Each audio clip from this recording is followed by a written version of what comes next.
Oke, saya lanjutkan. Setelah upload 9 video, video terendah ditonton oleh 54 viewer dan yang tertinggi adalah 150. Padahal bagi saya Gunung Bromo, air terjun Tumpak Sewu, Gua Tetes, dan Malang kemudian Batu itu adalah tempat-tempat yang luar biasa. Namun saya belum beruntung. Kemudian untuk video yang ke-10, saya berencana ke Semanu, Wonosari, Yogyakarta. Di sana ada sebuah luweng atau gua yang cukup terkenal. Karena gua itu pernah dipakai untuk iklan maupun salah satu stasiun televisi. Saya dan keluarga menuju ke luweng tersebut. Sampai di sana ada satu rombongan berjumlah 6 orang. Kemudian datanglah rombongan saya. Namun rombongan saya ditolak karena saya belum reservasi dengan alasan protokol kesehatan. Aneh memang, hanya ada satu rombongan yang kedua ditolak karena belum reservasi. Akhirnya yang terjadi kekecewaan, jengkel, agak marah, tapi ya sudah, saya harus menerima apa yang ada. Kemudian saya melanjutkan ke destinasi wisata yang kedua. Saya menuju ke Pantai Watu Lumbung. Pantai ini cukup unik karena masih merupakan pantai yang baru dan boleh dibilang privat. Jadi seperti pantai milik sendiri karena ini masih lokasinya sangat terpencil. Dalam perjalanan menuju ke tempat itu saya tersesat. Saya bilang saya keblasok. Keblasok itu tersesat begitu. Salah jalan. Akhirnya saya mengandalkan Google dan yang terjadi justru saya semakin jauh. Walaupun pada akhirnya lokasi Pantai Watu Lumbung bisa saya temukan.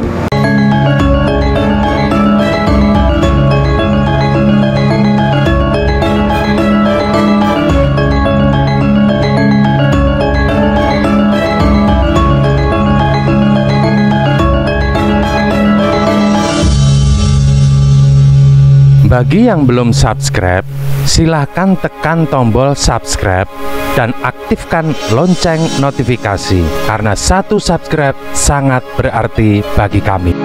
Mantap.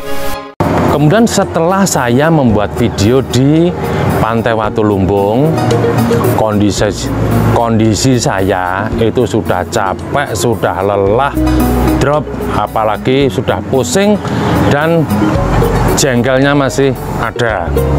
Akhirnya walaupun masih siang, saya memutuskan untuk pulang saja.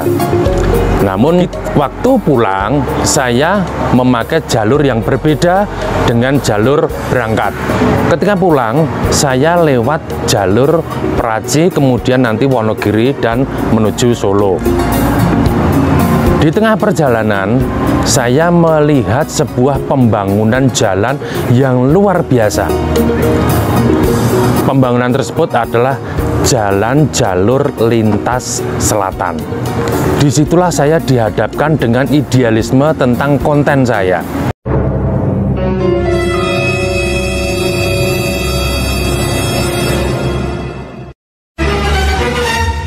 Karena saya berpikir konten saya adalah konten tentang wisata. Tapi ketika melihat pembangunan jalan yang bagus, yang hebat, saya bingung. Bikin enggak ya? Dibikin atau enggak? Dalam suasana yang sudah kelelahan, dalam situasi yang seperti itu, badan sudah lelah, sudah capek, akhirnya saya meminta anak saya tolong terbangkan drone.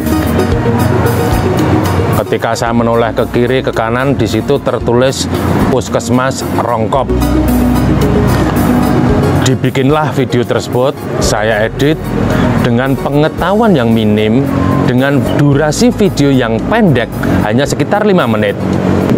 Tepat 1 bulan, jadi di tanggal 5 Februari tahun 2021, saya upload video tentang pembangunan jalan jalur lintas selatan.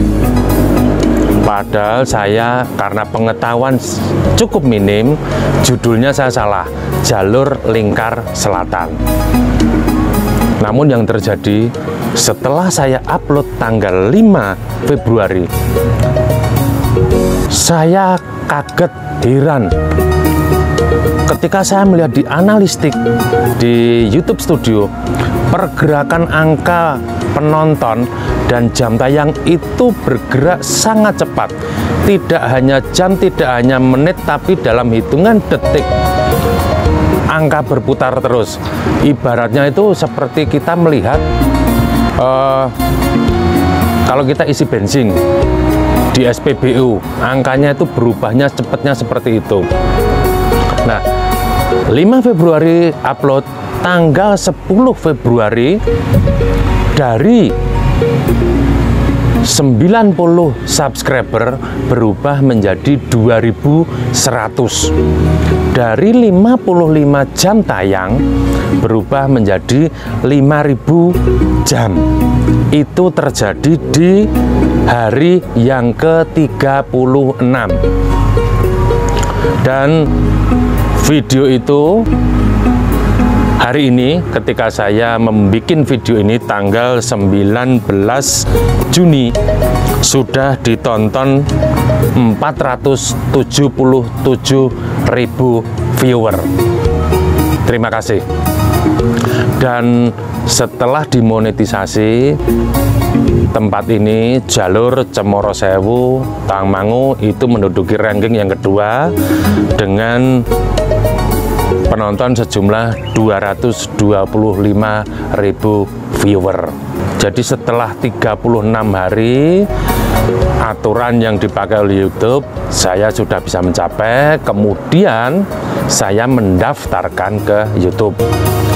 Jadi di hari yang ke-38 saya sudah mendapat jawaban bahwa channel saya sudah masuk menjadi partner YouTube.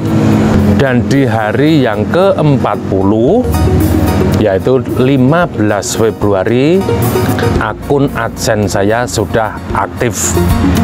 Dan saat itu subscriber saya sudah 2.700. Jadi dalam 4 hari ada perubahan sekitar 600 subscriber.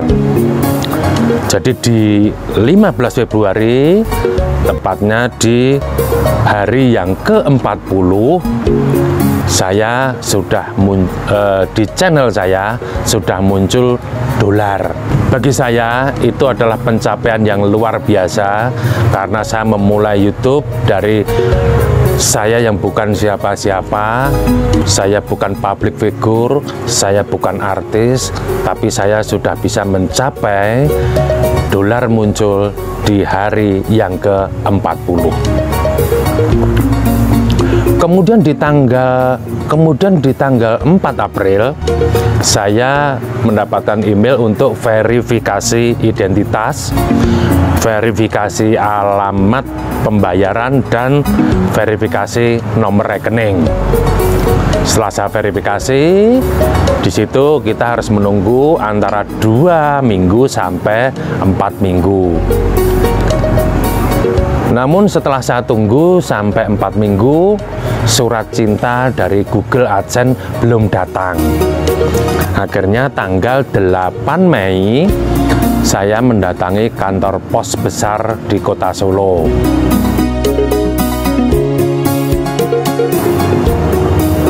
Inilah suasananya kantor pos besar Kota Solo. Kemudian saya mendatangi customer service, di situ dilayani dengan baik. Saya hanya dimintai KTP untuk difoto. Kemudian customer service mengatakan, data sudah masuk Pak, silakan tunggu saja di rumah. Kemudian tanggal 13 Mei 2021 ketika saya pulang membuat video masih saya nyalakan, dan di depan garasi saya surat cinta dari Google AdSense sudah datang.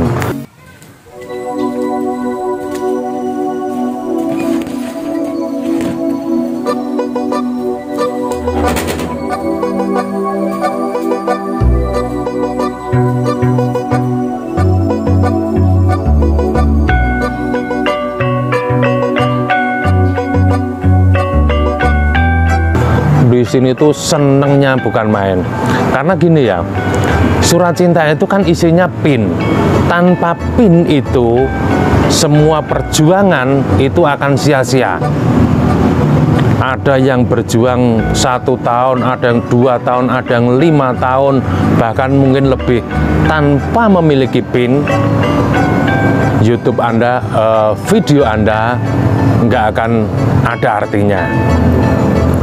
Kemudian di 13 Mei tersebut, setelah saya mendapatkan PIN saya masukkan, nanti saya menunggu 2-5 hari, dan pihak Google AdSense nanti akan transfer pada nomor rekening kita sejumlah angka tertentu. Angka tersebut mulai dari 0 sampai angka 500. Nah, angka yang ditransfer oleh Google AdSense itu nanti harus kita laporkan kembali pada Google AdSense dengan jumlah angka yang sama. Kemarin saya dapat transfer itu Rp320. Itu saya laporkan kembali, dan pihak Google sudah menyetujui ya. Dan di tanggal 24 Mei, jadi 5 bulan perjalanan saya sudah mendapatkan, kalau orang mengatakan tuh gajian, tapi boleh saya bilang sekedar uang lelah dulu, karena jumlahnya belum begitu banyak. Gaji pertama saya adalah $100 atau hampir 1.400.000. Kemudian di bulan Juni ini saya sudah lihat di analistik sudah mendapatkan 1.700.000. Dari bulan Mei dan bulan Juni sudah ada peningkatan 400.000. Bagi saya sudah luar biasa, dan saya akan terus untuk membuat video dan nantinya akan berkembang. Saya yakin akan terus berkembang. Jadi perjalanan saya selama 165 hari, saya sudah upload 50 video, dan subscriber saya sudah mendapatkan 12.000. Mantap. Nah, dari sharing saya tadi, pengalaman selama 5 bulan masuk di YouTube, ada tips-tips penting bagi saudara yang ingin memulai menjadi YouTuber. Masih terbuka peluang bagi yang masih berjuang untuk mencapai 1000 subscriber, bahkan yang masih berjuang mencapai 4000 jam tayang. Berikut ini tips-tips yang sudah saya jalani. Yakinlah pada channel kalian. Jadi yakin dengan hasil video milik sendiri. Viewer semakin hari semakin bertambah. Nggak perlulah bayar orang, nggak perlu beli viewer, nggak perlu beli subscriber, karena belum tentu ketika Anda sudah mencapai tujuan Anda, video selanjutnya masih ditonton orang. Jadi yakinlah pada video kalian. Yang kedua, kunjungilah channel yang lain. Saya melakukan sehari 5-10 channel baru, dan yang saya tuju adalah yang subscribernya di bawah 1000. Sub for sub, jadi saling membutuhkan. Kuncinya, lihat video 3 menit, barulah Anda memberikan komentar video tersebut, memberikan like, kemudian subscribe. Itu aman bagi kalian. Jadi jangan belum ada 1 menit sudah memberikan komentar, itu spam namanya. Belum ada 2 menit Anda sudah subscribe, itu spam, nggak ada gunanya. Kemudian ketika mengunjungi channel yang lain, berilah komentar yang sopan, berilah komentar yang mendukung channel tersebut, gitu loh. Jadi saling mendukung channel yang lain. Kemudian ini yang penting, bikinlah thumbnail yang bagus, buatlah thumbnail yang menarik. Rata-rata orang mau klik video kita itu karena melihat thumbnail. Thumbnailnya sangat menarik, kemudian didukung oleh judul yang sedikit memprovokasi. Dan baik thumbnail maupun judul harus sesuai dengan isi. Jangan membohongi, di depan thumbnailnya bagus tapi di videonya nggak ada. Itu orang akan meninggalkan channel kalian.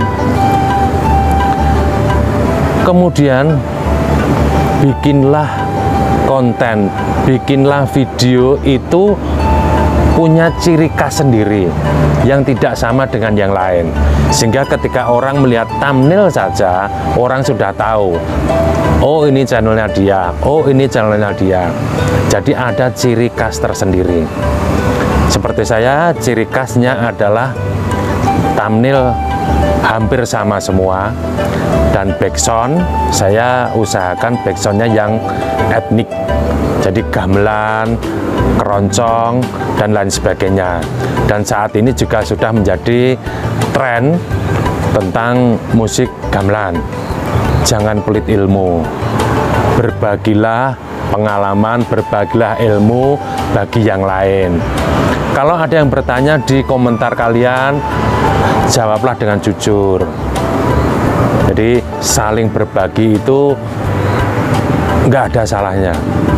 Justru kita harus saling berbagi.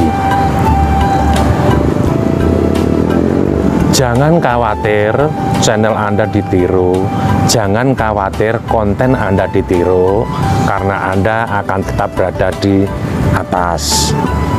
Dan yang terakhir, ini penting banget. Ada 3 hal terakhir yang harus kamu lakukan. Yang pertama adalah kreatif. Yang kedua, kalian harus kreatif. Dan yang paling penting, yang nomor 3, kalian harus kreatif. Selamat membuat konten, selamat memasuki YouTube. Mungkin video ini berguna bagi kalian yang ingin memasuki YouTuber ataupun yang masih berjuang untuk mencapai 1000 subscriber, bahkan yang masih berjuang untuk mendapatkan 4000 jam tayang. Salam dari kami, Benikyo. Oke, mantap.